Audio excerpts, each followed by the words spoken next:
Gene, before you and Rick get away, thank you so much for the music today. Thank you, choir. On a hot, sticky Sunday in Atlanta last week, billionaire investor and philanthropist Robert S. Smith stood on an outdoor stage on the campus of Morehouse College and delivered a speech to the nearly 400 graduates who probably thought that they were going to get the usual commencement fare. In the middle of his remarks, he announced that as he was part of the class of 2019, he and his family would be setting up a trust to pay off the student debt of all his classmates. There was silence. And then, what? And then cheers. Can you imagine? I saw an estimated figure of maybe $10 million would take care of all of that. Well, that's a lot of money, but I guess Mr. Smith can afford it. I'm sure some who were there thought they had witnessed a miracle. Now, there were probably another 10,000 graduate ceremonies last weekend that nobody announced that they were going to pay off the student debt. But can you imagine a day when good news changes everything? John chapter 5. Jesus went up to Jerusalem, and by the sheep gate there was a pool called in Hebrew Bethsaida. And that pool had 5 porticos. And in those 5 porticos lay many invalids. Some blind, some lame, some paralyzed. There was one man there who had been ill for 38 years. And Jesus saw him lying there and recognized he had been there a long time and said, "Do you want to be made well?"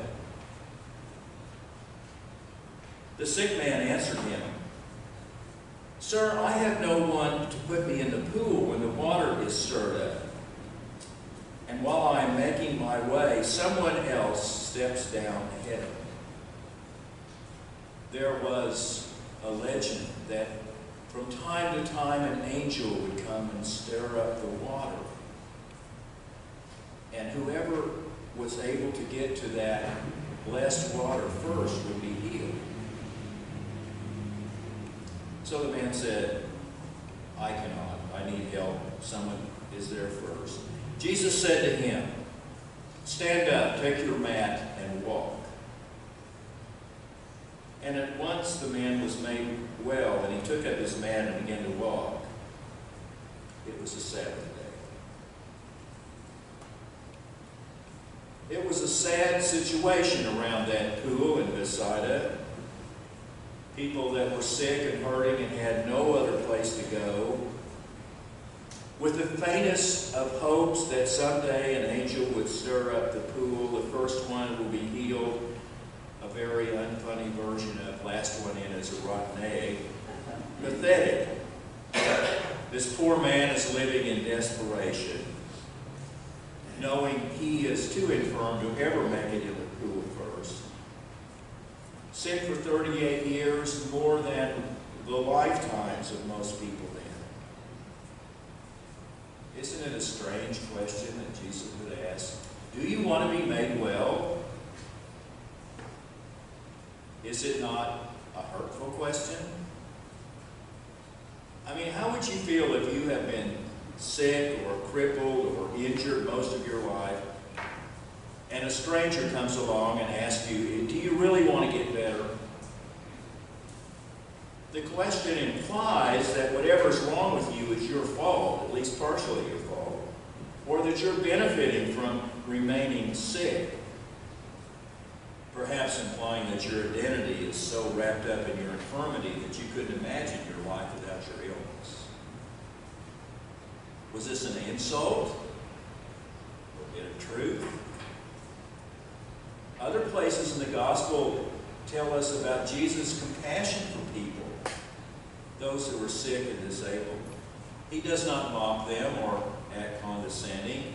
And he never tells a sick person that their illness is his or her own fault. In fact, he corrects the cultural misunderstanding about disease and disability at every opportunity, that no, you didn't get this from your parents or from your own sins. It just is. He says, do you want to be made well? And the poor man, you think he would say yes, but he's probably known defeat for such a long time, he can only explain the barriers that are there for him. Why can't get better? I have no one to put me in the pool. A case for how unfair the world is. I suppose he invites pity. But the question that Jesus asked isn't a question about the man's circumstances, but a question about his heart, or his identity, his desires. What do you want? Have you ever felt Jesus asking you that question? What do you want? Do you want to be made well from all that keeps you from being all that you should be? Do you want to be made well from the attitudes that keep you from having quality relationships? Do you want to be made well from the habits that diminish or even threaten your health? Or do you really want to hang on to your misery because at least it's a misery you know and have become used to? Do you want to be made well? Are you willing to give God just a bit of control in your life? Because maybe, just maybe, you don't know what's always in your own self-interest. One of my favorite bloggers, Debbie Thomas, writes, "For me, this question stings because I know exactly what it's like to say I want out, to say I want freedom, to say I want healing, and not quite mean it. I know what it's like to cling to brokenness because it's familiar. I know what it's like to make victimhood my identity. I know what it's like to benefit from the very things that cause me harm. I know what it's like to sink into self-pity. I know what it's like to assume that everyone else has access to a magic pill I'll never get my hands on. I know what it's like to decide that I'm doomed to sit at the very edge of healing the rest of my life and never entertain it. I have done counseling both as a counselor and as a client. And I know desperately how we all want to hang on to what doesn't work.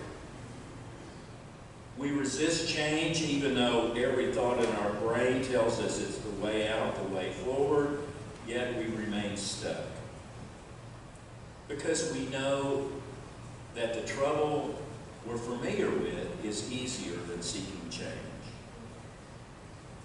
Do you ever watch any of those restaurant improvement shows?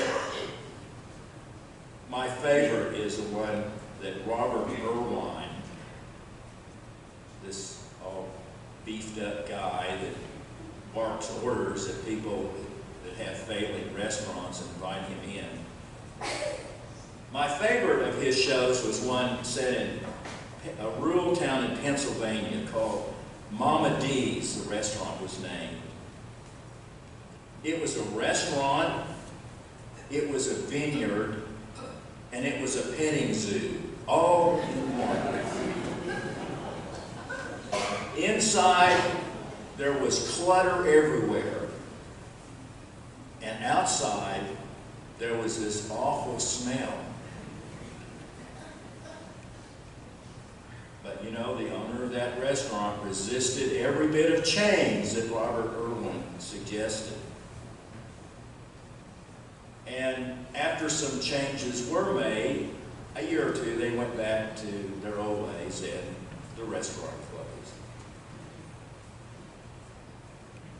All of us have watched someone slowly, consistently, determinedly self-destruct. In so many ways, we may cry to them and say, "Do you want to be made well?" as we watch them slide to the bottom.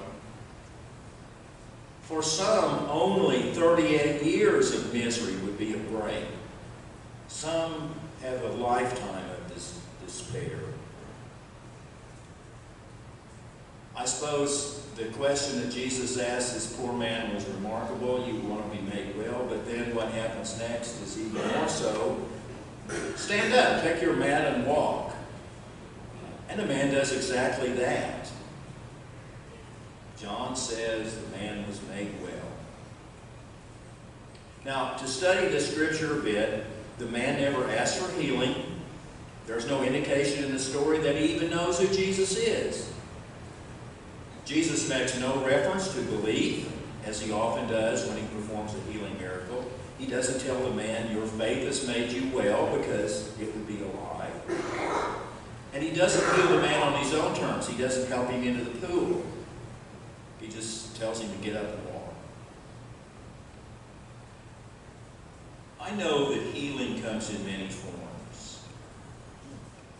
Sometimes it's physical, as our bodies are always trying to repair themselves. And once in a while, it is a miracle. And sometimes healing is mental. And sometimes emotional, and sometimes spiritual. Miracles, too, just more subtle. And when we ask, "Do you want to be made well?" we believe that God really cares what you want. That God is curious about your desires. And God wants you to be aware of them, own them, and express them. I've been fortunate health-wise. Some surgeries have fixed some acute conditions. A few simple meds keep others under control. Once, at Willis Knight and South, antibiotics saved my life. I got too old to play softball, but I water skied on my 70th birthday. Not that I haven't had other problems and issues, and I don't want to borrow trouble. But if I couldn't handle it myself, there have been wise counselors, dependable people, and faith in God to get me through. But I am also very much aware that other people are not so fortunate. They have struggled with worse problems and fewer resources. They do want healing with all their being, but they simply cannot take up their mat and walk. I live with such a person. For the last 2.5 years, she has suffered chronic pain. Surgeries, therapies, injections, pills have more or less helped, but the problem continues. And I know that many of you know exactly what I'm talking about, because you live there too. We continue to seek treatment and remain optimistic. That reality is in my head. I think about this healing story. We cannot cavalierly expect believers not to have problems or to ignore the realities of pain. As anyone above the age of 2 knows, life isn't fair. People suffer, sometimes for no good reason. And faith is not a free pass from pain and unpleasantries.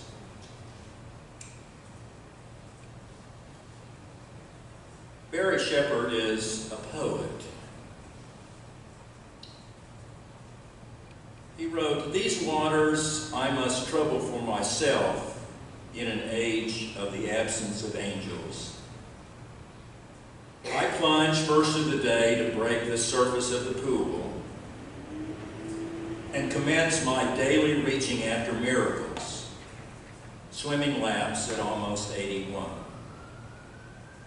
The miracle I seek these recent years has been defined and then refined by that old friendly temporizer, yet.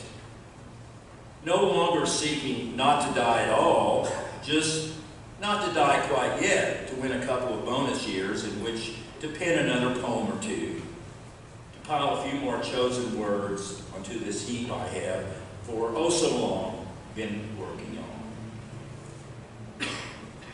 Any healing that might come will clearly have to be short-term. Until, that is, I reach the final term and take up my beggar's bed and walk.